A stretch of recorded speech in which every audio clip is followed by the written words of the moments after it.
நீங்கள் பார்த்துக் கொண்டிருப்பது உங்கள் விஜய். போற்றுகிறவர்களுடைய புகழ்மொழியால் ஒருவருடைய புகழ் ஏறுகிறது என்றாலும் இறங்குகிறது என்றாலும் அந்த புகழ்மொழி மிகவும் அர்த்தமில்லாததாகிவிடும்.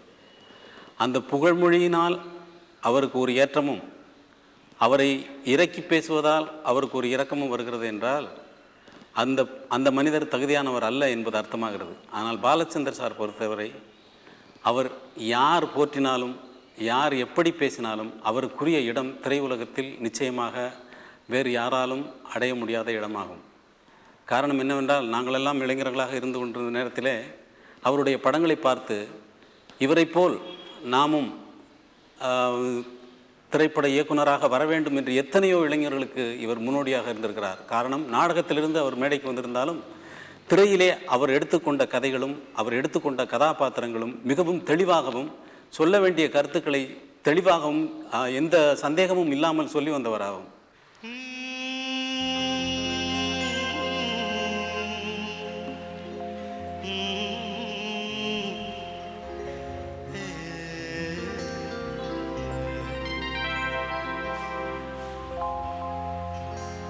தெய்வம் தந்த வீடு வீதி இருக்கு,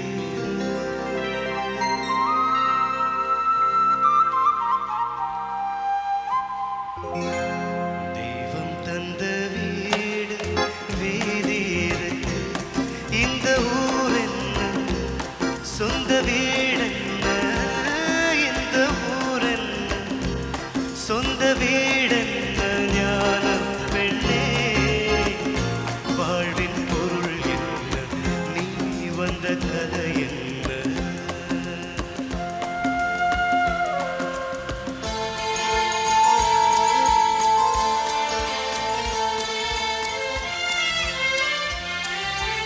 நான் கேட்டு தாய் தந்தை படைத்தாரா,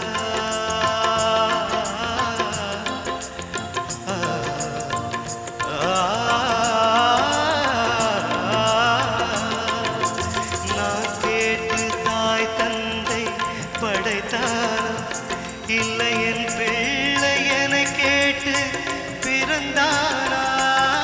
தெய்வம் செய்த பாவம் இது போடி தங்கச்சி, கொன்றால் பாவம் தின்றால் போச்சு, இதுதான் என் கட்சி. ஆதி வீடு அந்தம் காடு, இதில் நான் என்ன அடியே நீ என்ன, ஞான பெண்ணே வாழ்வின் பொருள் என்ன, நீ வந்த கதை என்ன.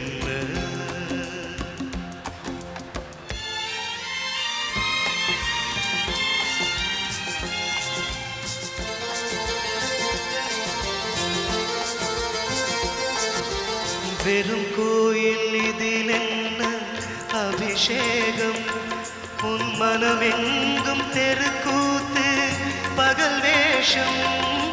கள்ளிக்கென்ன முள்ளில் வேலி கோடி தங்கச்சி, காட்டுக்கேது தோட்டக்காரன், இதுதான் என் கட்சி. கொண்டதென்ன கொடுப்பதென்ன, இதில் தாயென்ன மணந்த தாரம் என்ன, ஞான பெண்ணே வாழ்வின் பொருள் என்ன, நீ வந்த கதை என்ன.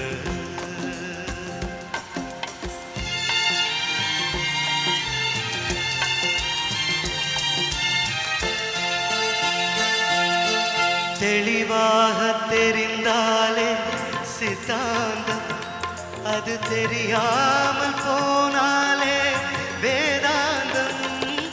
மண்ணை தோண்டி தண்ணீர் தேடும் அன்பு தங்கச்சி, என்னை தோண்டி ஞானம் கண்டேன், இதுதான் என் கட்சி. உண்மை என்ன பொய்மை என்ன, இதில் தேன் என்ன கடிக்கும் தேள் என்ன, ஞான பெண்ணே வாழ்வின் பொருள் என்ன, நீ வந்த கதை என்ன. தெய்வம் தந்த வீடு வீதி இருக்கு, இந்த ஊர் என்ன சொந்த வீடு வீடென்ன இந்த ஊரென்ன சொந்த வீடென்ன ஞான பெண்ணே வாழ்வின்